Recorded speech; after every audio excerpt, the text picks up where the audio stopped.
আল্লাহ পাক রব্বুল আলামিন ডাক দিয়ে বলে, জগতের মানুষ, ও জগতের মানুষ রে, এই মা বাবা যখন তোমাদের দুনিয়ার মধ্যে আনার জন্য কত কষ্ট করেছে বাবা, তোমরা আসার পরে দিন নাই রাত নাই পরিশ্রম করেছে। আমরা দেখতে পাই বাবারা আমাদের জন্য সকাল থেকে সন্ধ্যা পর্যন্ত মাথার ঘাম পায়ে ফেলে উপার্জন করে, আর উপার্জন করে আমাদেরকে খাওয়ায়। আর জনম দুঃখিনী মা এই ধরার বুকে আমাদেরকে আনার জন্য যেদিন আমরা মায়ের গর্ভের মধ্যে এসেছি, ওই দিন থেকে দুনিয়ার মধ্যে আসার পরে, একেবারে আসার পর থেকে পরিপূর্ণ বুঝ হওয়া পর্যন্ত প্রতিটা সময় আমাদের মা আমাদের উপর এহসান করে আসতেছেন, ঠিক কিনা? আমার নবী বলেন, হে জগতের মানুষেরা রে, মা তোমাদের জন্য কত নিয়ামত। আমি তো শিশুবেলায় শুধু কিছুদিন আমার মায়ের আদর পেয়েছি রে, আমি তো জানি মায়ের আদরটা কত দামি। এই মা তোমাদের জন্য দুনিয়ার মধ্যে কত কষ্ট করে। এই মা তোমাদের জন্য যখন তোমরা মায়ের রেহেমের মধ্যে আসো, ওই রেহিম থেকে যেই দিন তোমরা আস্তে আস্তে বড় হতে থাকো, দিন যত যায় তোমরা আস্তে আস্তে যখন বড় হতে থাকো, ওই মায়ের একটি রাত ঘুম ঠিক মতো হয় না। ঘুমের মধ্যেও তোমার জন্য মা ঘুম থেকে জাগ্রত হয়ে যায়। তুমি বড় হচ্ছ, তোমার দিন দিন শরীরের গঠন বড় হচ্ছে, আর মায়ের শরীরটা দিন দিন ওজন হয়ে যাচ্ছে। এই পেট নিয়ে মা কত কষ্ট করে রে, কত কষ্ট করে তোমাকে দুনিয়ায় আনার জন্য। কি রাত কি দিন প্রত্যেকটা সময় তোমার জন্য ভাবতে থাকে সন্তান দুনিয়ায় আগমন করবে। একটি মাস চলে যায়, দুইটি মাস চলে যায়, যত মাস চলে যাচ্ছে ততই মায়ের গর্ভের মধ্যে বড় হচ্ছ।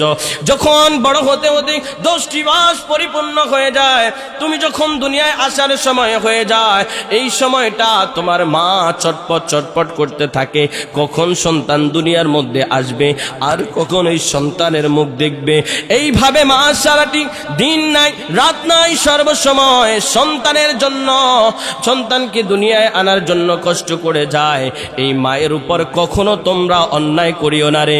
এই মা তোমাকে পেটের মধ্যে 10টি মাস লালন করেছে। এই 10টি মাসের একটি রাত তোমার মা তোমার প্রতি যতটা কষ্ট করেছে, সাইয়েদেনা আবু হুরায়রা রাদিয়াল্লাহু তাআলা আনহু বলে, আমার নবীকে, নবী গো, আমি আমার মায়ের প্রতি সদ্য ব্যবহার করে, আমার মা মুসলমান হয় নাই, আমার মায়ের জন্য আমি দোয়া করে। আমার নবী বলে, আবু হুরায়রা রে, তোমার মা মনে কষ্ট পায় এমন কোনো কথা কখনো বলিও না, কখনো এমন কাজ করিও না যেই কাজে তোমার মায়ের মনে কষ্ট যাবে। তোমার মা বিধর্মী আছে, ঠিক আছে, তাকে বুঝানো শুরু করো, আর আমি তার জন্য আল্লাহর কাছে হেদায়েতের দোয়া করে দেই, বলি সুবহানাল্লাহ। আবু হুরায়রা রাদিয়াল্লাহু তাআলা আনহু, যিনি আমার নবী পাক থেকে সর্বোচ্চ জয় হাদিসগুলো সংকলন গ্রহণ করা, হাদিসগুলো গ্রহণ করা ব্যক্তি হযরত আবু হুরায়রা রাদিয়াল্লাহু তাআলা আনহু, তিনি এসে নবীজির কাছে বললেন, আমার মায়ের জন্য একটু দোয়া করেন, মাকে তো কত ভালোবাসি নবী গো, এই মা আমার জন্য কত কষ্ট করেছে। শিশুবেলায় আমি যখন প্রস্রাব পায়খানা করে দিয়েছি, এই মা ধুয়েছে। এই মা কখনো আমার কোনো নোংরা করার কারণে আমাকে বকা বাধ্য করে নাই। এই মা আমার জন্য কত কষ্ট করেছে নবী গো, এই মায়ের জন্য দোয়া করছি, আল্লাহর কাছে একটু দোয়া করেন, মা যেন ইসলাম কবুল করে।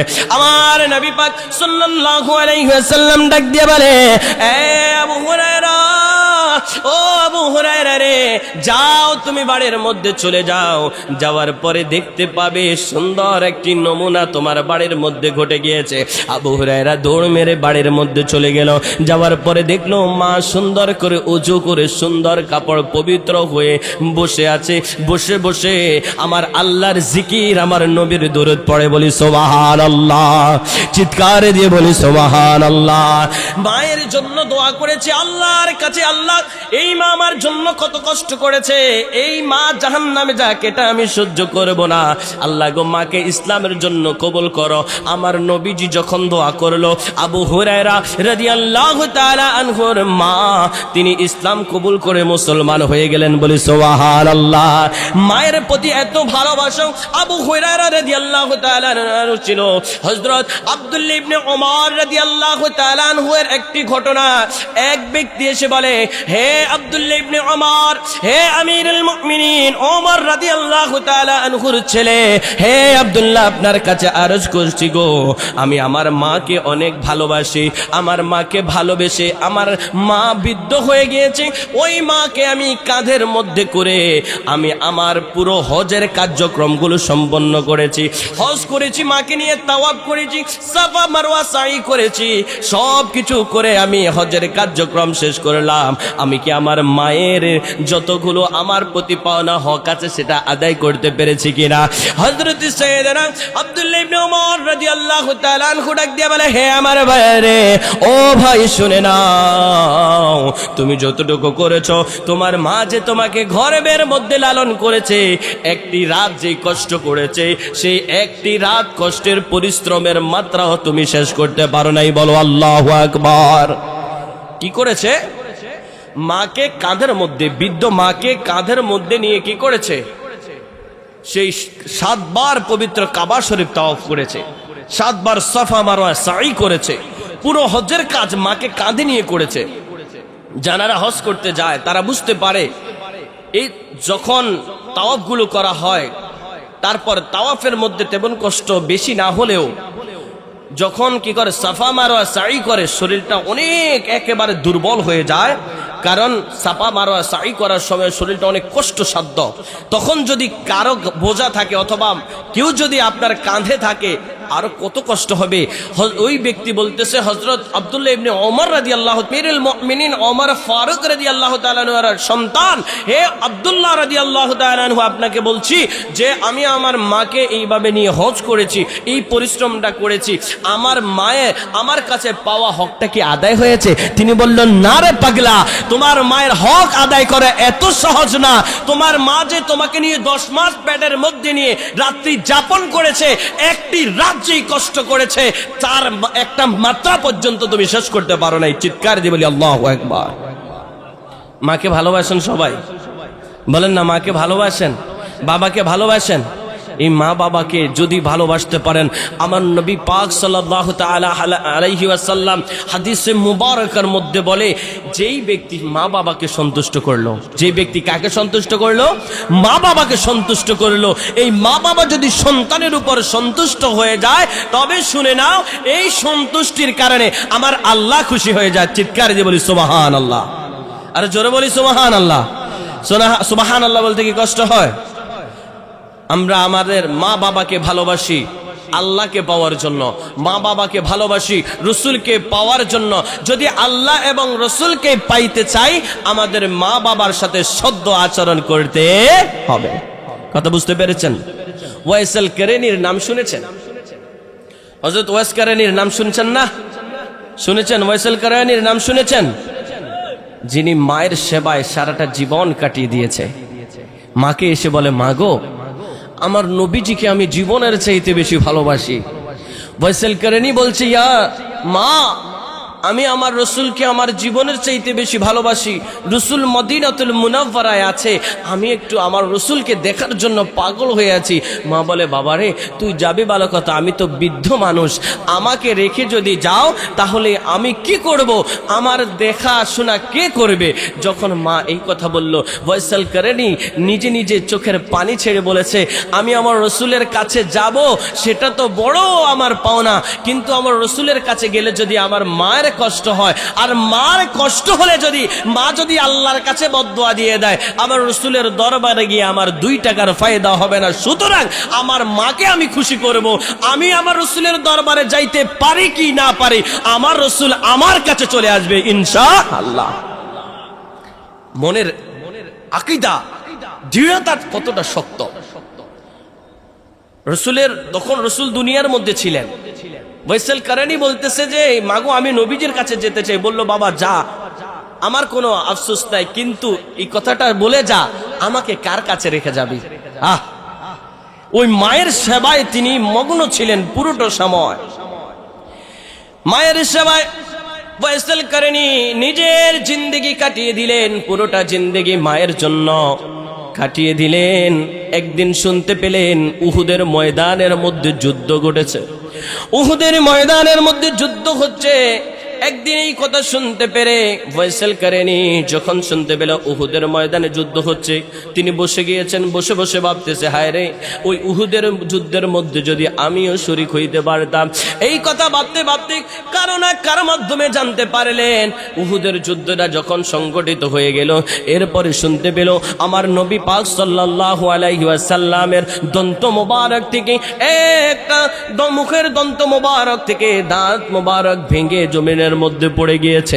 ফয়সাল কারেনি এই কথা শুনে পাগলের মতো হয়ে গেল, পাগল পারা হয়ে ছোটাছুটি শুরু করলো। ঘরে একবার এই মাথায় যায়, একবার ওই মাথায় যায়, আমার নবীর দন্ত মোবারক শহীদ হয়েছে রে, আমার নবীর দন্ত মোবারক শহীদ হয়েছে।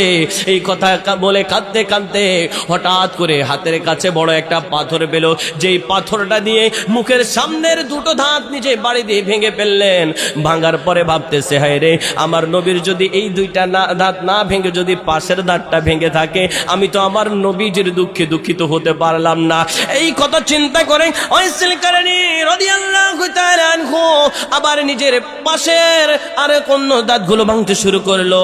ভাঙতে ভাঙতে পুরো মুখের সবগুলো দাঁত ভেঙে ফেলে দিয়েছে। সবগুলো দাঁত ভাঙার পরে রক্তাক্ত হয়ে ঘরের মধ্যে পড়ে রইল। অসুস্থ অবস্থায় মুখের কোনো খাবার তুলে খেতে পারতেছে না, কষ্ট আর কষ্ট। এই কষ্টগুলোর মধ্য দিয়ে ওনারকে কেউ এসে দেখতে পেল, এসে দেখতে পেয়ে বলল, ফয়সাল কারেনি রে, তোমার এই অবস্থা কেন? বলল, আমি শুনতে পেলাম সেই উহুদের জমিনের মধ্যে আমার রাহমাতাল লিল আলামিন আমার নবী পাক সাল্লাল্লাহু আলাইহি ওয়াসাল্লাম যুদ্ধ করেছে, যুদ্ধের মধ্যে আমার নবীজির দন্ত মোবারক শহীদ হয়েছে। ওই দন্ত মোবারক শহীদ হওয়ার কারণে আমি ফয়সাল কারেনি নিজেকে সহ্য করতে পারি নাই, আমি আমার সামনের দাঁত ভেঙে ফেলেছি। সামনের দাঁত ভাঙার পরে আমি চিন্তা করলাম, পাশের দাঁতগুলো যদি আমার নবীর ভেঙে থাকে, ওই দাঁতটা ভাঙার পরে নবী যেন কত কষ্ট পেয়েছে। আবার পাশের দাঁত থেকে উপর এবং নিচের সবগুলো দাঁত আস্তে আস্তে করে সবগুলো দাঁত আমি ভেঙে ফেলেছি, কারণ আমি জানি না কোন দাঁতটা আমার নবীর ভেঙেছে রে। আমার নবীজি কষ্ট পেয়েছে, আমি সইতে পারি না। মায়ের সেবা করতে করতে নবীজির দরবারে যেতে পারি নাই, নবীজির দরবারে যেতে পারি নাই, উহুদের যুদ্ধে শরীক হতে পারে নাই, কিন্তু এই মন বলে আমার নবী আমার জন্য আমাকে ভালোবেসে ফেলেছে রে, আমার নবী আমার কাছে আসবে আসবে। এই কথা বলতে বলতে নিজের মুখ দিয়ে যখন লালা ঝরে পড়তেছিল, সারা শরীরের মধ্যে যেই জামা ছিল জামাটা রক্তে একেবারে রক্তাক্ত হয়ে গেল। ফয়সাল কারেনি এই জন্য যেদিন এইভাবে রক্তাক্ত হয়ে কেঁদেছিল, আমার নবীজি সে মদিনাতুল মুনাওয়ারা থেকে খবর পাইল ফয়সাল কারেনি নামে নবীর এক প্রেমিক নবীজির দন্ত মোবারক শহীদ হয়েছে। শুনে সবগুলো দাঁত ভেঙে ফেলেছে। আমার নবী ডাক দিয়ে বলে, হে আমার ওমর, হে আমার আলী রে, শুনে নাও তোমরা, আমার এক পাগল প্রেমিক আছে সেই ইয়ামেনের মধ্যে, কারণ শহরের মধ্যে আমার ওই প্রেমিক আমার কষ্টের কথা শুনে দন্তগুলো ভেঙে ফেলেছে রে। ওই পাগলার সম্পর্কে শুনে নে, সে তার মাকে এত বেশি ভালোবাসে, মায়ের কষ্ট হবে, মাকে কষ্ট দিয়ে আমার কাছে আসতে চায় নাই। ওই মায়ের কষ্ট যেন না হয়, তার মা তো আল্লাহর কাছে দোয়া করেছে, তার দোয়া আল্লাহর কাছে কবুল হয়েছে। এ আমার সাহাবীরা শুনে নাও রে, ওই ফয়সাল কারেনিকে যখনই তোমরা দেখবা, আমার শরীরের এই জুব্বা মোবারকটা দিয়ে দিও। বলি সুবহানাল্লাহ, আরো জোরে বলি সুবহানাল্লাহ। আমার নবী বলে, হে আমার আলী, হে আমার ওমর, যখনই ফয়সাল কারেনির সাথে তোমার দেখা হয়ে যাবে, দেখা হওয়ার পরে আমার জুব্বাটা তাকে দিয়ে বলবা, আমার নবীজি বলেছে নবীজির গুনাহগার উম্মত গুলোর যেন আল্লাহর কাছে দোয়া করে, নবীজির গুনাহগার উম্মত গুলোকে যেন আল্লাহ মাফ করে দেয়, নবীজির উম্মতের জন্য যেন আল্লাহর কাছে দোয়া করে। বলি সুবহানাল্লাহ।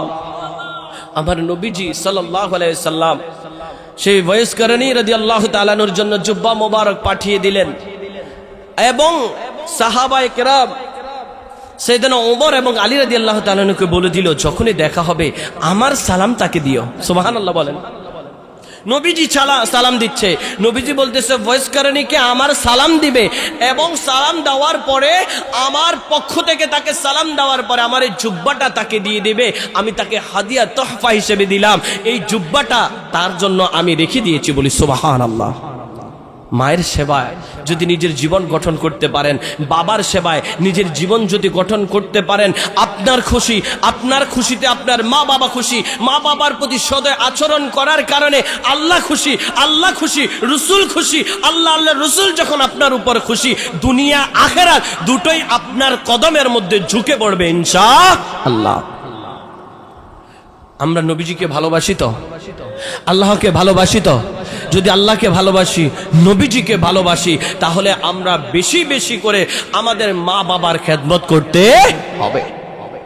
এক সাহাবী এসে বলে, নবী গো, যুদ্ধের মধ্যে যেতে চাই। নবী পাক সাল্লাল্লাহু আলাইহি ওয়াসাল্লাম যুদ্ধের জন্য নাম লিস্টি করতেছে। যুদ্ধের মধ্যে সাহাবায়ে কেরামকে বলতেছে, কে কে যাইবা? এক ব্যক্তি এসে বলে, নবী গো, আমি যাব, আমার নামটা লিস্টি করে নেন। আমার নবী বলে, তুমি তোমার নামটা লিস্টি করতে বলতেছো, আমি তো জানি তোমার বৃদ্ধ মা এবং বাবা আছে, তানাদেরকে কি তুমি তাদের কাছ থেকে বিদায় নিয়ে এসেছো? বললে, ইয়া রাসূলুল্লাহ, ইয়া হাবিবাল্লাহ, নবী গো, এই জীবনটা আমি কি করব? আপনি নবী তো বলেছেন যে যারা আল্লাহর রাস্তায় নিজের জীবনকে অতিবাহিত করে, নিজের জীবনকে কোরবান দিয়ে দেয়, ওই ব্যক্তিগুলো মৃত নয়। আপনি নবী তো বলেছেন যে ব্যক্তি আল্লাহর রাস্তায় নিজের জীবনকে অতিবাহিত করে, আল্লাহর রাস্তায় শহীদ হয়ে যায়, এই ব্যক্তিগুলো কখনো মৃত নয়, এরা কবরের মধ্যে জিন্দা থাকে। নবী গো, আমার মনে চায় আমি আল্লাহর রাস্তায় নিজের জীবনটাকে বিলীন করে দেব।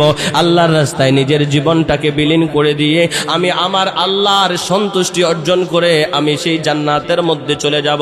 আমার নবী ডাক দিয়ে বলে, হে আমার সাহাবী রে, ও আমার সাহাবী, আমি জানতে পারলাম তোর ঘরের মধ্যে তোর বৃদ্ধ মা এবং বাবা আছে রে। তুই তো আমার কাছে এসেছিস তোর জান্নাতের জন্য, তুই জান্নাত কি নিবি আমার কাছ থেকে? ঘরের মধ্যেই তো বড় জান্নাত রেখে এসেছিস। বলি সুবহানাল্লাহ। নবীজি বলে, তাহলে তুমি আজকে আমাদের যুদ্ধের মধ্যে অংশগ্রহণ করবে না, তুমি তোমার মা বাবার খেদমতের মধ্যে চলে যাও। যদি সেই জায়গার মধ্যে মা বাবার খেদমত করে তোমার পুরো জিন্দেগিটা কাটিয়ে দিতে পারো, এই জিন্দেগি কাটানোর কারণে আমার আল্লাহ রব্বুল আলামিন তোমার উপর সন্তুষ্ট হয়ে যাবে। আমার আল্লাহ তাআলা তোমাকে শহীদি মর্যাদা দান করবে। বলি সুবহানাল্লাহ। আর জোরে বলি সুবহানাল্লাহ। আমরা সবাই মা এবং বাবাকে ভালোবাসি কি বাসি না? সবাই আমরা মা এবং বাবাকে জীবন দিয়ে ভালোবাসবো ইনশাআল্লাহ। ঈদে মিলাদুন নবী, নবী পাক সাল্লাল্লাহু আলাইহি সাল্লামের আগমনে ঈদ, আমরা সবাই জানি তো। ঈদ মানে হলো আনন্দ। ঈদের সংজ্ঞা যদি দিতে যাই, সহজ ভাষায় বলতে গেলে যেই আনন্দটা ঘটে একবার, যে আনন্দটা কি ঘটে একবার, ফিরে আসে বারবার, ফিরে আসে যতবার, আনন্দ লাগে ততবার, সেটাই ঈদ। আমার নবীজি দুনিয়ার মধ্যে আগমন করেছেন জন্মদিন একটা, ওই দিন আগমনে সারা বিশ্ব খুশি হয়েছে। যখনই বছরগুলো ওই সময়টা আসে, সবার মধ্যে আনন্দ লাগে, এটাকেই বলা হয় ঈদে মিলাদুন নবী। বলি সুবহানাল্লাহ। কথা বুঝতে পেরেছেন?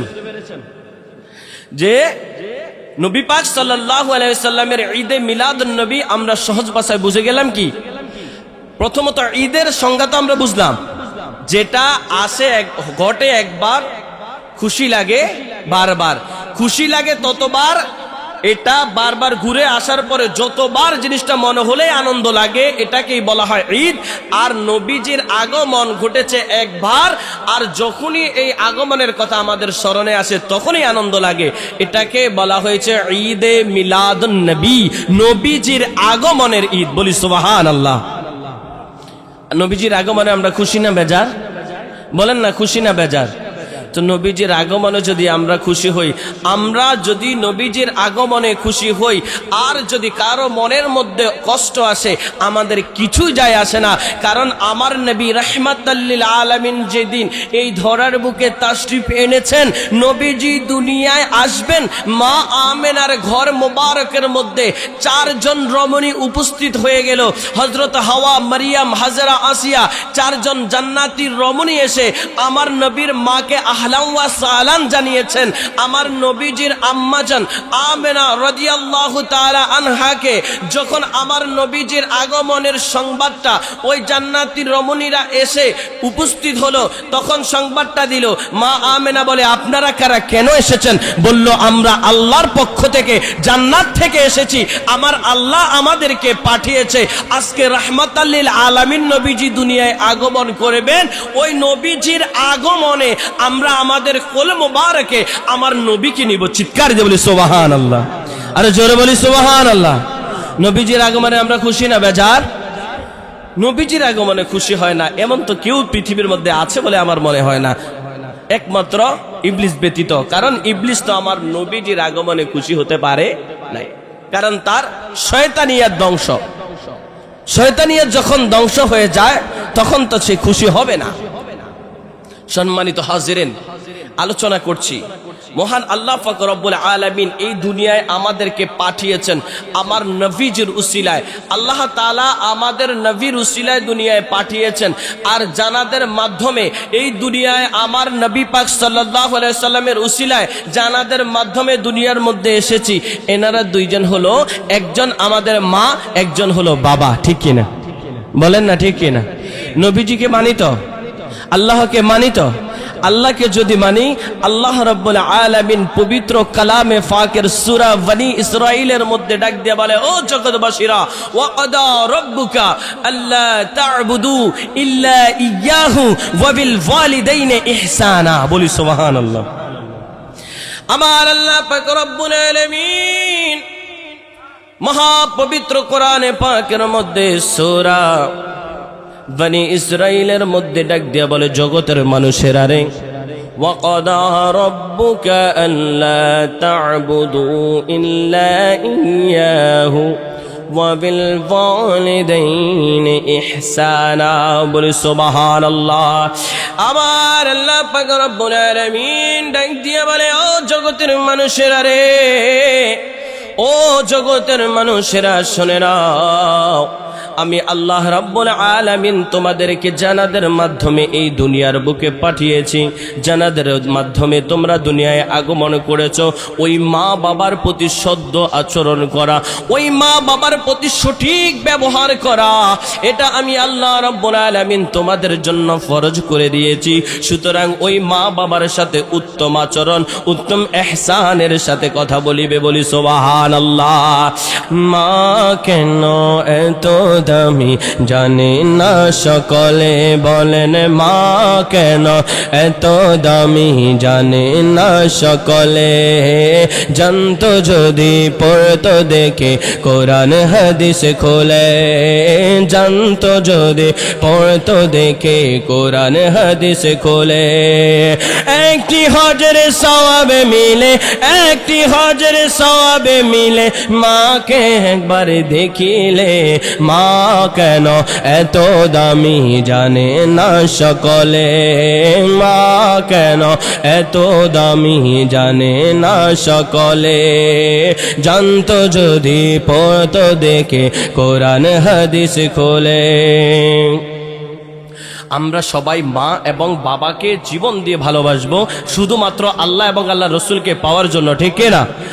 নবী পাক সাল্লাল্লাহু তাআলা আলাইহি ওয়াসাল্লামকে যদি ভালোবাসি, আল্লাহকে পাওয়া হয়ে যায়। আমার আল্লাহ তাআলা পবিত্র কোরআনে পাকের মধ্যে ডাক দিয়ে বলেন, কুল ইন কুনতুম তুহিব্বুনাল্লাহ ফাত্তাবিউনি ইউহিব্বুকুমুল্লাহ ওয়া ইয়াগফির লাকুম যুনুবাকুম ওয়াল্লাহু গফুরুর রহিম। বলি সুবহানাল্লাহ। আল্লাহ পাক রব্বুল আলামিন আমার নবী পাক সাল্লাল্লাহু আলাইহি ওয়াসাল্লামের উপর মহাপবিত্র গ্রন্থ কোরআন অবতীর্ণ করলেন। কোরআন অবতীর্ণ করে নবীকে বলতেছেন, নবী গো, জগতের মানুষকে জানিয়ে দেন, তারা যদি আপনাকে ভালোবাসতে চায়, তারা যদি আমি আল্লাহকে ভালোবাসতে চায়, আমি আল্লাহকে পেতে চায়, তারা যেন আপনি নবীর অনুসরণ অনুকরণ করে। তারা যদি আপনি নবীর অনুসরণ অনুকরণ করতে পারে, নবী গো, আমি আল্লাহ তাআলা তাদের জন্য আমি আল্লাহ তাদের জন্য গফফার হয়ে যাব, আমি আল্লাহ তাদের জীবনের গুনাহগুলো মাফ করে দেব। আমরা আপনার উম্মতদেরকে এই কথাটা জানিয়ে দিন।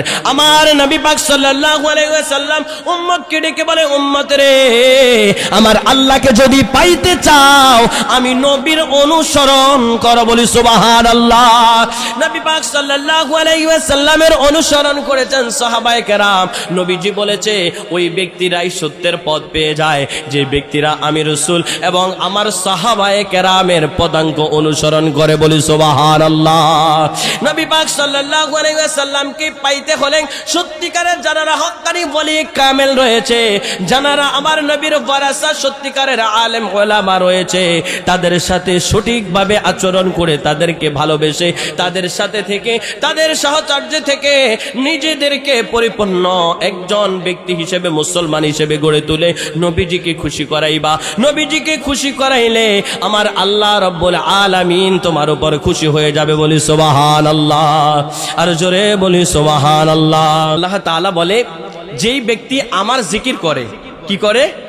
যে ব্যক্তি আমার জিকির করে আমি আল্লাহ তার উপর তারও জিকির করি। সুবহানাল্লাহ বলেন। আপনি যখন আল্লাহকে একবার ডাকেন, আল্লাহ আপনার ডাকে 3 বার সাড়া দেয়। কয়বার বলেন না, কয়বার? একটা ছোট্ট ঘটনা মনে পড়ে গেল। এক ব্যক্তি, সে মুসলমান হয় নাই, ইয়াহুদি ছিল। ইয়াহুদি ব্যক্তিটা সব সময় তার নিজের জন্য, সে যাকে খোদা হিসেবে মানে অথবা তারা যাদেরকে অনুসরণ করে তাদের কথাই সবসময় যুক্ত থাকে। তো তাদের একটা নাম ছিল, যে কোনো একটা নাম ছিল, স্মরণ আসতেছে না। তো সে একদিন জপতে ছিল, তার কথাটা জপতে জপতে হঠাৎ করে বলতে পেরল যে আহাদ আহাদ আহাদ, যেটা আমার আল্লাহ রাব্বুল আলামিনের একটা সুন্দর নাম, বলি সুবহানাল্লাহ। তো ওই ইয়াহুদিকে আমার আল্লাহ তাআলা ডাক দিয়ে বলতেছে, হে আমার বান্দা, আমাকে কেন ডাকছিস বল। সুবহানাল্লাহ বলেন। এবার ইহুদি বলতেছে, কি শুনলাম, কোথা থেকে আওয়াজ আসলো? ইয়াহুদি কি বলতেছে, কি যে কি শুনলাম আমি হঠাৎ করে এটা। তো তিনি খবর নিলেন যে আমি হঠাৎ করে একটা আওয়াজ শুনতে পেলাম, যে আমি বলতেছিলাম আমি যাদের অনুসরণ করি, যাদেরকে আমি খোদা মানি, তাদেরকে ডাকতেছিলাম, হঠাৎ করে আমি মুখ পশকে আহাদ আহাদ বলেছিলাম। কেউ একজন যেন আমাকে বলতেছে, বান্দা আমি তোর ডাকের অপেক্ষায় আছি, তুই আমার ডাকে সাড়া দিয়েছিস, আমিও তোর ডাকে সাড়া দিলাম, বল তুই কি চাস। চিৎকার দিয়ে বলি সুবহানাল্লাহ। তো যদি একজন ইয়াহুদি মুখ পশকে আহাদ বলে আল্লাহর ডাকে সাড়া, আল্লাহ তার ডাকে সাড়া দেয়, আমরা তো মুমিন বান্দা, ঠিকই না? আমরা তো মুমিন বান্দা, সব তো ইমানের প্রতি দৃঢ় বিশ্বাস রেখেছি। তো আমরা যদি আল্লাহকে মন ভরে ডাকি, আল্লাহ কি আমাদের ডাকে সাড়া দিবেন কি দিবেন না? বলেন না, সাড়া দিবেন কি দিবেন না? এই বিশ্বাস আমাদের আছে না নাই? বলেন না, আছে না নাই? তাহলে আমরা একটু আল্লাহ তাআলার জিকির করতে চাই কি চাই না? মা বাবার খেদমত নিয়ে, মা বাবার উপর সন্তানের যেইভাবে অধিকার রয়েছে, সন্তানের উপর মা বাবারও অধিকার রয়েছে। মা বাবার উপরে সন্তানের যেইভাবে অধিকার আছে, ওই সন্তানের উপর মা বাবারও অধিকার রয়েছে। এই কথাটা বুঝাইতেছিলাম। হে আমার ভাইরা, বন্ধুরা রে, আমার নবী পাক সাল্লাল্লাহু তাআলা আলাইহি ওয়াসাল্লাম আমাদের জন্য এত বড় নিয়ামত মা এবং বাবা দিয়েছে রে। ওই মা বাবা যদি আপনার উপরে খুশি হয়ে যায়, ওই খুশির কারণে আমার নবী খুশি হয়ে যায়, আমার নবী খুশি হলে আমার আল্লাহও খুশি হয়ে যায়, বলি সুবহানাল্লাহ। আমার হাজরিন, এক ব্যক্তি আমার রাসূলের সাহাবী নবী পাকের কাছে এসে বলে, নবী গো, আমার কাছে যতগুলো মানুষ দুনিয়ার মধ্যে হক পাওনা রয়েছে, আমার মধ্যে সবচাইতে বেশি হক পাওয়ার দাবিদারকে? আমার নবী ডাক দিয়া বলে, আমার সাহাবী, ও সাহাবী রে, তোমার কাছে সবচাইতে বড় হকটা পাওয়ার অধিকার শুধুমাত্র দুনিয়ার মধ্যে তোমার মার, বলি সুবহানাল্লাহ।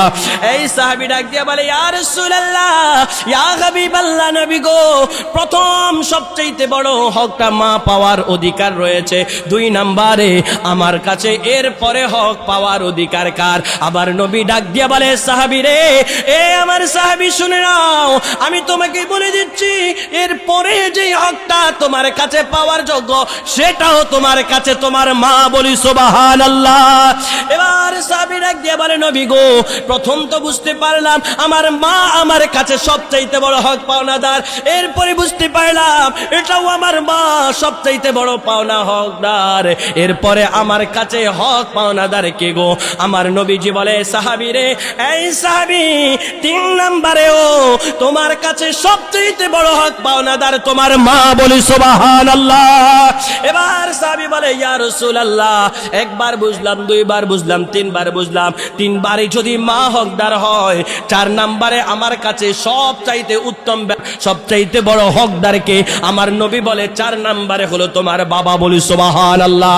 মুহাদ্দিস কিরামকে প্রশ্ন করি, ও আমার নবীর সাহাবীরা, ও আমার নবীর সুন্নাহগুলোকে জানারা বিশ্লেষণ করো, আমার নবীজির হাদিসে মুবারকার গুলোকে জানারা বিশ্লেষণ ব্যাখ্যা করো, কোরআন সুন্নাহ দিয়ে কিয়াস করো, কোরআন সুন্নাহ দিয়ে ব্যাখ্যা করো। তোমাদের কাছে জানতে চাই, আমার নবী তো প্রথমবার যখন মায়ের কথা বলেছে তখনই তো শ্রেষ্ঠত্ব প্রমাণ হয়ে গিয়েছে, সবচাইতে বেশি পাওনাদার হকদার হলো মা, সবচাইতে সন্তানের কাছে পাওয়া অধিকার হকদার হলো মা। কিন্তু দ্বিতীয়বার তৃতীয়বার কেন বলা হলো? মুহাদ্দিসে কেরামগণ ওনারা হাদিসের ব্যাখ্যার মধ্যে বলে, হে জগৎবাসীরা রে, আল্লাহর রাসূল নবীজি মায়ের কথা কেন বলেছে তোমরা জানো নি? আমরা তো জানতে চাই। মুহাদ্দিসে কেরাম ব্যাখ্যা করে বুঝিয়ে দিচ্ছে, প্রথমবার মায়ের হকদারের কথা বলা হয়েছে কারণ মা তোমার কাছে শ্রেষ্ঠ হক পাওয়ার জন্য প্রথম যে অধিকারটা রাখে সেটা হলো 1টি নয় 2টি নয় 10টা মাস তোমাকে পেটের মধ্যে লালন পালন করেছে, যেটা অন্য কাউকে করতে হয় নাই। বলি সুবহানাল্লাহ। প্রথমবার বুঝতে পারলাম মা হক পাওয়ার যোগ্য, কারণ মা 10টি মাস আমাকে পেটের মধ্যে লালন পালন করেছে। 2 নম্বরে হকদার কে? তখন আমার রাসূলের এই কথা যখন দ্বিতীয়বার মায়ের কথা বলেছে, মুহাদ্দিসে কেরামগণ ব্যাখ্যা করেন দ্বিতীয়বার মায়ের কথা বলা হয়েছে কারণ এই দুনিয়ার মধ্যে 10টা মাস শেষ করে যেদিন তুমি আগমন করেছো সেই দিনের প্রসব ব্যথা তোমার মায়ের চাইতে বেশি এত কষ্ট দুনিয়ার কেউ করে নাই।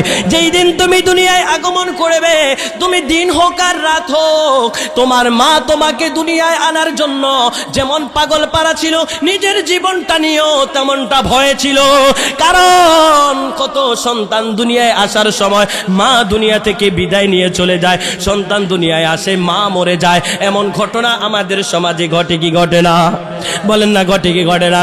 মুহাদ্দিসে কেরামগণ বলে এই জন্য আমার নবী দ্বিতীয়বার মায়ের কথা বলেছে, কারণ একজন মা প্রসব বেদনা সহ্য করে, এত কষ্ট যখন তারা মারা, এমনও অনেক মা আছে বলে দেয়, ও জানারা আমার কাছে এসেছো তোমাদেরকে বলছি সন্তান দুনিয়ায় আনতে চাই, দুনিয়ার মধ্যে আনতে চাই। কিছু কিছু জায়গায় ডাক্তাররা বলে আপনার 2টা আপনার কাছে অপশন রয়েছে, একটা হলো আপনি হয়তো গাছ বাঁচান নয়তো বাচ্চা বাঁচান। বলে কি বলে না? এমন সমস্যা হয় কি হয় না? হাসপাতালে ডাক্তার যখন বলে যে হয়তো গাছ বাঁচাইতে হবে নয়তো বাচ্চা বাঁচাইতে হবে, 2টার একটা আপনাদেরকে বেছে নিতে হবে। আত্মীয় স্বজনরা বলে গাছ বেঁচে থাকলে ফলের ব্যবস্থা হবে, গাছ বেঁচে থাকলে ফল আল্লাহ আবার দিবে, কিন্তু যদি ফলের জন্য গাছটা মরে যায় তাহলে তো সব চলে যাবে। আত্মীয় স্বজনরা বলে তাহলে আমাদের গাছের প্রয়োজন, ফলের প্রয়োজন নাই। কিন্তু জনম দুঃখিনী মা যখন এই কথা শুনতে পারে বলে আমার জীবনটা নিয়ে যা রে, আমার সন্তানের জীবনটা দুনিয়ার মধ্যে এনে দে, আমি মরে যাব, আমার বয়স হয়েছে যতটুকু আমি দুনিয়ার মধ্যে থাকতে পেরেছি থাকলাম, যেই আমি চলে গেলে আমার সন্তানটা দুনিয়ার মধ্যে আসুক, আমার জীবনটা চলে যাক, আমার সন্তানকে দুনিয়ায় নিয়ে আয়। বলে কি বলে না? ওই মা জনম দুঃখিনী যখন প্রসব বেদনা উঠে এমন বেশি কষ্ট সহ্য করতে হয় যেটা 7 আসমান 7 জমিন পর্যন্ত প্রকম্পিত হয়ে যায়। ওই মায়ের কষ্টে যখন সন্তান দুনিয়ার মধ্যে আগমন করে, মার চিৎকারের সাথে আল্লাহর আরশ পর্যন্ত কেঁপে ওঠে।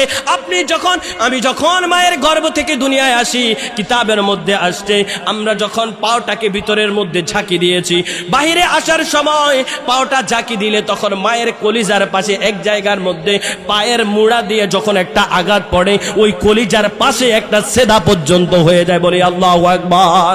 এই কষ্ট মার যখন আসে, মা ডাক দিয়ে বলে আমার জীবনটা নিয়ে যা রে, আর কষ্ট সহ্য করতে পারি না, আল্লাহ গো জীবনটা নিয়ে যাও, আর কষ্ট দিও না। এইভাবে এই যে কষ্ট, কঠিন এই কষ্টের পরে একটা সন্তান দুনিয়ার মধ্যে আগমন করে, এই যে কষ্টটা মাকে সহ্য করতে হয়, এই জন্যই আমার নবী দ্বিতীয়বার বলেছে তোমার কাছে সবচাইতে বড় পাওনা, তোমার কাছে সবচাইতে বড় পাওনা হকদার হলো তোমার মা। বলি সুবহানাল্লাহ। এই মুহাদ্দিসিন কেরামগণ আপনাদের কাছে জানতে চাই, 3 নম্বরে মায়ের কথাই কেন বলা হয়েছে, বাবার কথা কেন 4 নম্বরে চলে গিয়েছে? এবার মুহাদ্দিসিন কেরাম ব্যাখ্যা করে বুঝিয়ে দেয়, এই জগৎবাসীরা রে, মায়ের গর্ভ থেকে দুনিয়ায় আসার পরে আল্লাহর এই দুনিয়ার মধ্যে যখন সন্তান আসে, 1টি নয় 2টি বছর, 2.5টি বছর মায়ের বুক মুবারক থেকে, মায়ের সেই স্তন থেকে দুগ্ধ পান করতে হয়। কোন বাবা এই নিজের শরীর থেকে এইভাবে কোন দুগ্ধ সন্তানকে পান করাইতে হয় না। এই মা যে কষ্ট করে নিজেরা দুনিয়ার মধ্যে কত কষ্ট করে, ভালো একটা খাবার খায় না, যদি এই খাবারটা খায় হয়তো একটু জাল বেশি হলে আমার সন্তান কষ্ট পাবে। মা একটু ভালো খাবার খায় না, যদি আমি খাবারটা খাই, আমি যখন গোস্ত খাবো, মাছ খাবো, জাল কোনো খাবার খেলে হয়তো আমার সন্তানটারও পেটে অসুখ হবে। এই কথা ভেবে ভেবে নিজে শুধু সামান্য এক টুকরা শুকনা মাছ দিয়ে ভাত খায়। আছে না নাই? ঘরের মধ্যে আত্মীয় স্বজন মেহমানরা আসে, তো আসলে দেখা যায় একটু সব ঘরের মধ্যে একটু ভালো মন্দ রান্না করা হয়, গরু মুরগি বিভিন্ন রকমের খাবার পাক করা হয়, কিন্তু মা খায় না। কেন খায় না? যদি আমি এখান থেকে একটুটা গোস্ত খাই, আমার মুখে স্বাদ পাবো, আমার পেটে শান্তি যাবে, আমার আত্ম হবে, তৃপ্ত হবে আমার আত্মাটা, কিন্তু আমার এই খাবার পরে এই জালের কারণে যদি আবার সন্তানের পেটে অসুখ হয়, আমার সন্তানটা কষ্ট পাবে। নিজের রুহকে দেয় না। এই মায়ের সাথে কিভাবে আপনি আচরণ করবেন? এই মা আপনাকে দুনিয়ায় আনার সময় থেকে, আপনি মায়ের পেটে আসার পর থেকে দুনিয়ায় আসলেন, দুনিয়ায় আসার পর থেকে আপনাকে পরিপূর্ণ একটা বুঝ জ্ঞান হওয়া পর্যন্ত যে পরিশ্রম একটা মা একটা বাবা করে, আপনি আপনার সারা জীবনের পরিশ্রম দিয়ে আপনার শরীরের যে চামড়া রয়েছে, চামড়াটা কেটে যদি জুতা বানিয়ে তানাদের পায়ে পরিয়ে দেন, তাও এই ঋণ কখনো শোধ হবে না। জানেন তো সবাই, মা অনেক সন্তানরা আছে, ডেটের মধ্যে আমরা দেখি মাকে ঘর থেকে ধাক্কা দেয়, বাবার গায়ে আঘাত করে, বাবা নিজের সম্পদ বন্টন করবে। কিছু কিছু ছেলেরা আছে বাবাকে উল্টা পাল্টা বুঝিয়ে সম্পদ লিখে নেয়, নেয় কি নেয় না?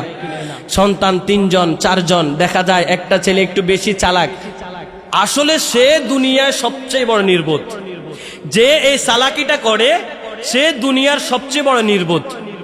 সে মনে করে বাবাকে ফার্মপট্টি দিয়ে কিছুদিন একটু ভালো মন্দ খাওয়াই, একটু ফার্মপট্টি দিয়ে বাবার কাছ থেকে আমি দলিল সই করে নিলাম, আমি একটা দোকান বেশি পেয়ে গেলাম, আমি কয়েক ডিসিম জায়গা বেশি পেয়ে গেলাম, সে মনে করে আমি অনেক লাকি হয়ে গিয়েছি ভাইদেরকে ঠকিয়ে। আসলে সবচেয়ে বড় নির্বোধ এই ব্যক্তি। কারণ পবিত্র কোরআনে পাকের মধ্যে সূরা জিলজাল নামে একটা সূরা রয়েছে, যে সূরার মধ্যে আমার আল্লাহ তাআলা বলছেন, ইযা জুলজিলাতিল আরদু জিলজালাহা ওয়া আখরাজাতিল আরদু আসকালাহা ওয়া ক্বালাল ইনসানু মা লাহা ইয়াওমাইযিন তুহাদ্দিসু আখবারাহা। বলি সুবহানাল্লাহ। ইযা জুলজিলাতিল আরদু জিলজালাহা, এই পৃথিবীটা ভূকম্পে প্রকম্পিত হবে। পৃথিবীটা কেমন হবে বলেন না? পৃথিবীটা ভূকম্পে প্রকম্পিত হবে। এরপরে বলতেছে ইযা জুলজিলাতিল আরদু জিলজালাহা ওয়া আখরাজাতিল আরদু আসকালাহা, এই জমিনের নিচে যত সম্পদ, যত আপনার স্বর্ণ অলংকার, যত কিছু জমিনের নিচে আছে সব ঠেলে ঠেলে বের করে দিবে। ওয়া ক্বালাল ইনসানু মা লাহা, মানুষ বলবে এর কি হলো, এ এমন করছে কেন, এর কি হলো, এ এমন করছে কেন? তখন এই জমিনটার জবান খুলে যাবে, আল্লাহ জমিনের জবান দিবে, জমিনের জবান খুলে সে তার সব বৃত্তান্ত বর্ণনা করবে, দুনিয়ায় কি করেছেন না করেছেন। এই সম্পদের জন্য ভাইয়ের মাথায় বাড়ি দিয়েছেন, এই সম্পদের জন্য ভাইয়ে মারা গিয়েছে, জানাজায় উপস্থিত হন নাই, এই সম্পদের জন্য বোন মরে যাচ্ছে, বোনকে দেখতে যান না, এই সম্পদের জন্য ভাই বোনের সম্পর্ক ছিন্ন করে দিয়েছেন, মা বাবার সাথে খারাপ আচরণ করেছেন। আপনাকে বলছি, আপনি আজকেই ক্ষমা চান, আজকেই মা বাবার কদমে পড়ে যান। ভাই বোনের সাথে সম্পর্ক যদি ছিন্ন করে থাকেন, ক্ষমা চেয়ে একত্রিত করে নেন। আপনি জেনে নেন, সেই দিন মানুষ যখন বলবে কি হলো এই জমিন, সেই দিন নিজের সকল বৃত্তান্ত বর্ণনা করবে, আর সব সম্পদ যখন বাহিরে চলে আসবে, সেই দিন আপনি বলবেন, আমি বলবো আমাদের সামনে স্বর্ণের পাহাড় পড়ে আছে, আমাদের সামনে রৌপ্যের পাহাড় পড়ে আছে, অনেক দামি দামি আমাদের সামনে হীরা পড়ে আছে, জহরাত পড়ে আছে। সেইগুলো দেখার পরে মানুষ বলবে, এটাই কি সেই সম্পদ যেই সম্পদের জন্য আমি আমার বাবার সাথে খারাপ আচরণ করেছি? এটাই কি সেই সম্পদ যেই সম্পদের জন্য আমি আমার ভাই বোনের সাথে খারাপ আচরণ করেছি? এটাই কি সেই সম্পদ যেই সম্পদের জন্য আমি আমার পাড়া প্রতিবেশীর সাথে খারাপ আচরণ করেছি? আপনি মনে করছেন আপনি অন্যের সম্পদ দখল করে আপনি বড় কিছু হয়ে গিয়েছেন? ভাই, আপনি একটা কথা জেনে রাখুন, একটা কথা জেনে রাখুন, যদি আপনি কারো উপর, কেউ যদি আপনার উপর অন্যায় করে, অথবা আপনি যদি কারো উপর জুলুম করেন, সেই যদি আপনার উপর আবার জুলুম করে, তবে আপনি বেঁচে গেলেন। কথা বুঝতে পেরেছেন? আপনাকে কেউ কষ্ট দিল, আপনি আবার তাকেও কষ্ট দিয়ে দিলেন, তবে সে বেঁচে গেছে। সে কি গেছে? বেঁচে গেছে। কিন্তু আপনাকে কেউ কষ্ট দিল, আপনি কিছুই না করে ছেড়ে দিলেন, এই লোকটা বাঁধা পড়ে গেছে। আপনি কাউকে কষ্ট দিলেন, ওই ব্যক্তিটা যদি আপনাকে ফেরত কষ্ট দেয়, আপনি বেঁচে গেলেন। কিন্তু আপনি কষ্ট দেওয়ার পরে সেই লোক যদি আপনার এই কষ্টের যদি ফেরত যদি কষ্ট আপনাকে না দেয়, তবে আপনি মুসিবতে পড়ে গেলেন। কারণ এটার দায় দায়িত্ব এবার কে নিয়ে নিয়েছে? আপনি মনে করছেন যে আমার শক্তি আছে, হেডম আছে, প্রশাসনিক পাওয়ার আছে, রাষ্ট্রীয় পাওয়ার আছে, আমি যদি এখান দিয়ে এই জায়গা সব আমার নামে লিখে নিয়ে যাই, তুই কি করতে পারবি? কিছুই করতে পারবি না, সব লিখে নিলাম। আমার আল্লাহ বলে, বান্দা নিরাশ হয়ে যাইস না, তোর সাথে জুলুম হয়েছে, নিরাশ হয়ে যাইস না। আয-যুলমু যুলমাতু ইয়াউমাল কিয়ামা, এই জুলুম কিয়ামতের দিন তার জন্য অন্ধকার হয়ে আসবে। কথা বুঝতে পেরেছেন? যে জুলুম করলো, তার এই জুলুমের কারণে কিয়ামতের দিন এই ব্যক্তির জন্য অন্ধকার নেমে আসবে। আর আল্লাহ তাআলা সেই দিন বলবে, ওর না সম্পদ নিয়েছিস, তোর কি আছে সামনে আন। আল্লাহ, এই যে দুনিয়ার মধ্যে হজ করতে করতে শেষ, কতগুলো হজ করছি আল্লাহ, অনেক যাকাত দিছি, দান সদকা করছি, অনেক কিছু করছি। আল্লাহ বলবে, সব আমার সামনে আন। আনার পরে আল্লাহ তাআলা বলবে, এই যার সাথে জুলুম হয়েছে, যার সম্পদ নষ্ট হয়েছে, যার সম্পদ নষ্ট করেছিস, তাকে ডাক দে। তখন তাকে আনা হবে। আনার পরে বলবে, আপনার সাথে তো জুলুম হয়েছে, আপনার সম্পদ আপনার ভাই নিয়ে নিয়েছে, আপনার সম্পদ আপনার আত্মীয় স্বজন নিয়ে নিয়েছে। এবার তারা যে আপনার সম্পদ দুনিয়ার মধ্যে নিয়ে নিয়েছে, আপনি এবার তাদের কাছ থেকে সম্পদ চান। কবরের মধ্যে কি সম্পদ আছে? আছে? টাকা পয়সা আজ পর্যন্ত কেউ নিয়ে গেছে? কেউ নিয়ে গেছে? কেউ নিয়ে যায় নাই, খালি দুইটা হাত। যেইভাবে মায়ের গর্ভ থেকে দুনিয়ার মধ্যে খালি হাতে এসেছি, যাওয়ার সময় খালি হাত নিয়ে যাব। তো যাওয়ার পরে আল্লাহর কাছে কি নিয়ে দাঁড়াবো, এই চিন্তা মাথায় রাখতে হবে। তো যখন আল্লাহ বলবে যে এবার এই লোকের সাথে যে অন্যায় করেছিস, তার সম্পদ ফিরিয়ে দে। আল্লাহ, সম্পদ তো নাই, এই সম্পদ আছে, তোর নেক আমলগুলো তাকে দিয়ে দে। এবার আপনার কি লাভ না লস? লাভ, আপনার লাভ। যদি আপনার উপর কেউ জুলুম করার পরে আপনি চুপ থেকেছেন, যদি আপনার ভাই আপনার সম্পদ আত্মসাৎ করে, আপনার ভাতিজা আপনার সম্পদ আত্মসাৎ করে, তবে আপনি বেঁচে গেলেন। কারণ কিয়ামতের দিন তার সব নেক আমল আপনি নিয়ে নেবেন। এবার বলা হবে, আর কি কার সাথে অন্যায় করেছিস? এবার আরো কিছু লোক আসবে, হ্যাঁ, একদিন বাজারের মধ্যে আমি গিয়েছি, যাওয়ার পরে আমি বাজার করেছি, আমি বাজার করার পরে এই ব্যক্তিটা আমার বাজার থেকে অতিরিক্ত যেটা দাম, তার চাইতে বেশি টাকা আমার কাছ থেকে নিয়ে নিছে। ব্যবসায়ী ভাইরা বাজারে আছে না নাই? আছে না নাই? নির্দিষ্ট যেটা আপনি ক্রয় করেছেন, তার থেকে কালো বাজারি না করে, কোন জিনিস আপনি স্টক করে আপনি এমন ভাবে রেখে দিলেন, যেটা মানুষের মধ্যে যখন টান টান চলে আসবে, তখন আপনি বাজারও ছেড়ে আপনি কালো বাজারি করে দাম বেশি নেবেন। সেই দিন যাদের সাথে কালোবাজারি করবেন এরা বলবে, আল্লাহ বাজারে এনার দোকান থেকে আমি ক্রয় করতে গিয়েছিলাম, আল্লাহ আমি ক্রয় করতে যাওয়ার পরে এই ব্যক্তি আমার কাছ থেকে অতিরিক্ত দাম নিয়েছে, যেটা তার পাওনা দামের চাইতে অতিরিক্ত বেশি হয়ে গিয়েছে। আমি আল্লাহ আমি এই জুলুমের শিকার হয়েছি। তখন আল্লাহ বলবে, এখন তুমি তার কাছ থেকে কি চাও? বলে, আমি আমার পাওনা সম্পদ ফিরে চাই। বললো, সম্পদে তার সম্পদ ফিরিয়ে দে। বলে, আল্লাহ কিচ্ছু তো নাই, ছিল তো কই আমার কাছে যে সম্পদ? আমার ভাইয়ে নিয়ে নিয়েছে, বোনে নিয়ে নিয়েছে, সবাই আমার তো সব নিয়ে নিয়েছে, এই ব্যক্তিকে আমি কোথা থেকে দিব? এবার আল্লাহ বলবে, তোর কি কোন রকমের গুনাহ আছে? যেই ব্যক্তির সাথে জুলুম হয়েছে তোর কি কোনো গুনাহ আছে? বললো, হ্যাঁ আল্লাহ অনেক গুনাহ করেছি, সব গুনাহ তাকে দিয়ে দে। নাউজুবিল্লাহ বলেন। তাহলে সৎ হওয়ার দরকার আছে না নাই? সৎ হতে হবে কি হবে না? তারপরে ব্যবসায়ী ভাইদেরকে বলবো, আপনারা কখনো কালোবাজারিতে আপনারা নিজেদের এই ব্যবসায় কার্যক্রম করে নিজেদের হালাল ব্যবসাকে খারাপ করবেন না। এরপর আপনাদেরকে বলে দিচ্ছি, যারা দোকানপাট থেকে খান, রাসূল পাক সাল্লাল্লাহু তাআলা আলাইহি ওয়াসাল্লাম হাদিসে মুবারাকার মধ্যে বলেছেন, রাসূল সাল্লাল্লাহু আলাইহি ওয়াসাল্লাম বলেছেন, একজন ব্যক্তির মধ্যে যদি 3টা অথবা 4টা, তার মধ্যে 4টার যদি একটা খাসালত পেয়ে থাকে, সেই ব্যক্তি মুনাফিক। সেই ব্যক্তি কি বলেন না? সে ব্যক্তি কি? 1 নম্বরে কথায় কথায় মিথ্যা বলে, 2 নম্বর আমানতের খেয়ানত করে, 3 নম্বরে ওয়াদা ভঙ্গ করে, 4 নম্বর কথায় কথায় গালাগালি করে। এই 4টা খাসালাতের যদি একটা খাসালত আপনার মধ্যে থাকে, আমার নবীজি সাল্লাল্লাহু আলাইহি ওয়াসাল্লাম বলেছেন, ইন্নাল মুনাফিকিনা ফিদ দারকিল আসফালি মিনান নার, জাহান্নামের সর্বনিম্ন স্তরে আপনাকে ফেলা হবে, কারণ আপনি মুনাফিকের কাতারে পড়ে গেলেন। এখন আপনাকে বলছি, বাজারের মধ্যে দোকান থেকে আপনি ক্রয় করলেন, মুদি দোকান থেকে আপনি বললেন যে ভাই আমি আপনার কাছ থেকে প্রতি 1 মাস খাবো, 1 মাস শেষ হলে তারপরে আমি আপনাকে আপনার 1 মাসের টাকা দিয়ে দেব। এইভাবে আপনি কি করলেন? খাইলেন, খাওয়ার পরে এই মাস শেষ হলো, তার টাকা না দিয়ে আরেক দোকানে চলে গেলেন। আছে না নাই? ভদ্রলোক আছে না নাই এমন? যে কয় টাকা নিয়ে মানুষ ব্যবসায় নামে, মানুষ ব্যবসা করতে গিয়ে একেবারে বেহাল অবস্থা হয়ে গিয়েছে। এক একটা চা দোকানের মধ্যে পর্যন্ত, ছোট ছোট চা দোকানের মধ্যে 10,000 15,000 টাকা একজনের কাছ থেকে পায়। হায় রে আল্লাহ, এটা কোনো কথা? কেমন মানুষ আমরা? আপনি মুদি দোকান থেকে খেয়েছেন বা যে কোনো দোকান থেকে আপনি ক্রয় করার সময় ওয়াদা দিয়েছেন কি দেন নাই? যে আমি নির্দিষ্ট 1 মাস পরে বা অমুক দিন আপনার টাকাটা দিয়ে যাব, কিন্তু আপনি ওই টাকাটা যেদিন দেওয়ার কথা সেই দিন তার কাছে না গিয়ে আরেক দোকানে গিয়ে বাকি খাচ্ছেন। এটা কি আমার আল্লাহ দেখি কি দেখে না? দেখি কি দেখে না? তো ওয়াদা ভঙ্গ করার কারণে, আপনি ওয়াদা ভঙ্গ করার কারণে মুনাফিকের কাতারে পড়ছেন কি পড়েন নাই? যদি কোনো কারণে আপনি দিতে সমস্যা হয়, আপনি বলছেন 1 মাস পরে দিয়ে দিব, কিংবা কাউ আপনার কাছ থেকে, আপনি কাউকে ধার নিয়েছেন কারো কাছ থেকে, আপনি বলেছেন 1 মাস পরে দিয়ে দিব, 15 দিন পরে দিয়ে দিব, কিন্তু নির্দিষ্ট সময় যখন আপনার কাছে আসলো, আপনি যদি সেদিন দিতে না পেরে তার কাছে গিয়ে ক্ষমা চান, ভাইরে 15 দিন সময় নিয়েছি, আজকে দিতে পারতেছি না, আমার আরো কয়েকটা দিন সময় দে। আমার রাসূল বলতেছে, যদি ওই ব্যক্তি সময় দেয়, ওই ব্যক্তি সময় দিলে আমার আল্লাহ তাআলা প্রতিদিন ওই আল্লাহর রাস্তায় এতটুকু টাকা সদকা করার সওয়াব তার আমলনামায় দিয়ে দেয়। বলি সুবহানাল্লাহ। মানে কি?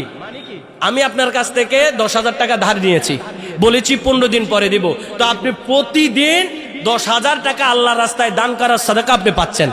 আর যদি এই 15 দিন পরে আমি আপনার কাছে গিয়ে বলি, ভাই আমি টাকাটা দিতে পারতেছি না, আরো কিছুদিন সময় দেন, আপনি যদি বলেন আচ্ছা আরো 1 সপ্তাহ সময় দিলাম, এই 1 সপ্তাহ ডবল 10,000 করে 20,000 টাকা করে দৈনিক আল্লাহর রাস্তায় দান করার সওয়াব আপনি পেতে থাকবেন। আর যদি ওই ব্যক্তি আপনাকে সময় দেয়, বা আমি এবার আপনার কাছ থেকে কি 10,000 টাকা নিয়েছি, আপনি সওয়াবটা পাচ্ছেন, কিন্তু আমি যদি আপনার কাছে দিয়ে সময় না চাই, আমি যদি পিছনে ঘুরে ঘুরে ফলাই ফলাই হাঁটি, এই যে ওয়াদা বার খেলাফ হয়, আমার আল্লাহ কখনো এটার জন্য আমাকে ক্ষমা করবে না। কারণ বান্দার হক এমন এক ভয়ঙ্কর, যেটা আমার আল্লাহ তাআলা বান্দা যতক্ষণ ক্ষমা না করবে ততক্ষণ ক্ষমা করবে না। সুতরাং যারা বাজারে ব্যবসায়ী আছে, আপনাদেরকে জোরে করে বলবো, আপনারা আপনাদের ব্যবসাটা স্থিতিশীল রাখবেন, কোন রকমের কালোবাজারি উল্টা পাল্টা দাম আপনারা বলবেন না। যারা ক্রেতা আছেন, আপনারা যখন বাজার থেকে ক্রয় করবেন, ওনাদের সাথে উত্তম আচরণে যদি বাকি নেন, নির্দিষ্ট সময়ে তাদের সকল পাওনা পরিশোধ করে দিবেন। এই পাওনা যদি পরিশোধ করে দেন, আমার আল্লাহ আপনার উপর খুশি হয়ে যাবে। সুবহানাল্লাহ বলেন। নবীজি সাল্লাল্লাহু আলাইহি ওয়াসাল্লামের এক সাহাবী, নবী পাক সাল্লাল্লাহু আলাইহি ওয়াসাল্লামের এক সাহাবী থেকে একটা হাদিস বর্ণিত, তিনি বলতেছেন যে এক ইয়াহুদির সাথে নবীজির সাথে ক্রয় বিক্রয় হয়েছে। কি হয়েছে? ক্রয় বিক্রয়, নবীজি ক্রেতা, নবীজি কিনেছে, ইয়াহুদি বিক্রি করেছে যে কোনো একটা জিনিস, সেটা উট বা চাদর হবে মেবি। তো নবীজি সাল্লাল্লাহু আলাইহি সাল্লাম কেনার পরে তানাকে টাকা